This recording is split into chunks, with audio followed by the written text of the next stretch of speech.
कैसे लड़ोगे इन लोगों से? ये बिल्कुल लड़ेंगे, इनसे हर तरह से लड़ेंगे। सामाजिक स्तर पे लड़ेंगे, राजनीतिक स्तर पे लड़ेंगे, इनसे लड़ेंगे।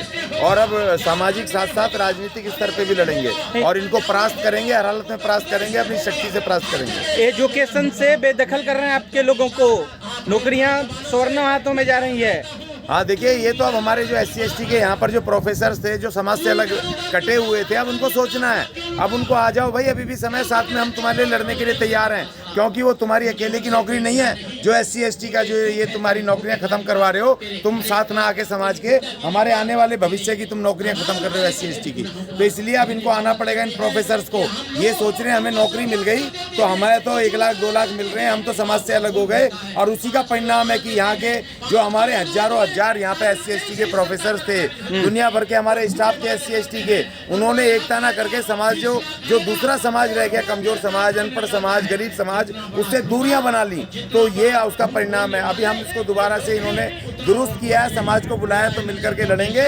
और इनको अरेस्ट भी करना पड़ेगा, उनको हमारे प्रोफेसर को इज्जत भी देनी पड़ेगी, और हमारे जो बैकलॉग है उसको भी भरना पड़ेगा। ये तो आपने 1000 बार बोला सर, जंतर मंतर जहाँ जाते हो एक ही बात बोलते हो कि लोगों को आना पड़ेगा। आ नहीं कोई रहे हैं। नहीं, ऐसा नहीं है। अगर आने भी होते तो इतने सारे लोग अलग अलग, इतने लोग हैं इस देश में, ये एक आदमी, बाबा साहब को इतने मानने वाले लोग हैं। ये अलग अलग संगठनों के नेता हैं, जिसकी एक आवाज पे ज्यादा नहीं तो 50 आदमी खड़े हो सकते हैं। ये तमाम संगठनों के नेता हैं जो जाने माने। तो ये समाज की क्रीम है और उन्हीं को बुलाया गया था। अगर ये हम इसको मूवमेंट बढ़ रहा है, आप ये समझ लो कि लगातार समाज लड़ रहा है, और उनको समझ आ रहा है कि अगर हर वर्ग समाज का, हर SC ST का, हर जाति, हर वर्ग को समझ आ रहा है कि भाई अगर नहीं लड़े तो ये आप हमें सिर्फ वहीं पहुंचा देंगे, जिस गंदगी से, जिस गंदे कामों से हम वापस आए, जिस गुलामी से निकल के बाबा साहब ने निकाल के हमें यहाँ तक बिठाया था, जिस संविधान की बदौलत, उसको खत्म करने वाले हैं। समझ आ रही है और लड़ाई चालू है। अगर मैं भी यहाँ खड़ा हूँ उनके साथ, प्रोफेसर्स के साथ, तो उसका भी कोई मायने है कि आज मैं भी इनके साथ आके खड़ा हो गया। तो इसलिए लोग आ रहे हैं, इकट्ठे हो रहे हैं। चैनल भी बंद कर रहे हैं, जिस चैनल पर आप बोलते हो उसको बंद कर रहे हैं लोग। नहीं, वो तो करेंगे, अभी भी और भी कर दिए इन्होंने। ये तो जितनी डिक्टेटरशिप कर सकते हैं। देखिए, ये डेमोक्रेसी में ये डिक्टेटरशिप, तानाशाही की और अत्याचार की ये हद है।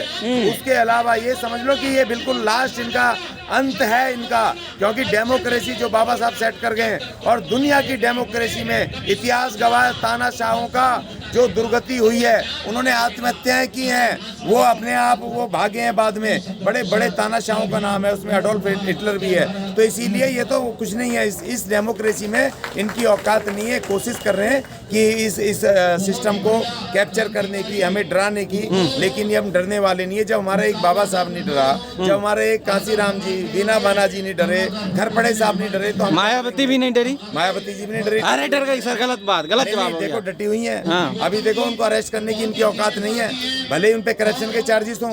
इनको पता है जिस दिन अरेस्ट कर ले, उनके हाथ डाल दिया, उसी दिन इस देश में उलट पुलट हो जाएगा सारा। क्योंकि मायावती जी चाहे कुछ भी हो, बहन जी एक रुतबा है उनका, एक उनको हर कोई, तमाम जाति है, चाहे मेरा विरोध हो, बहन जी से मेरा विरोध है, वाल्मीकि जी को कुछ नहीं दिया, लेकिन अगर बहन जी पे हाथ रहे हो तो पहले मोर्चे पे मैं खड़ा दिखाई दूंगा अगर उनके खिलाफ कुछ भी होता है। ऐसा नहीं है, इसीलिए हाथ नहीं लगा रहे। याद करो इमरजेंसी के समय पर बात जब ये जीती थी जनता पार्टी और इंदिरा गांधी को अरेस्ट करने गए थे, तो पूरी सत्ता ही पलट गई। अगर इनको पता है कि अगर बहन जी को हाथ लगाया तो पूरा बहुजन एक उलट पुलट हो जाएगा।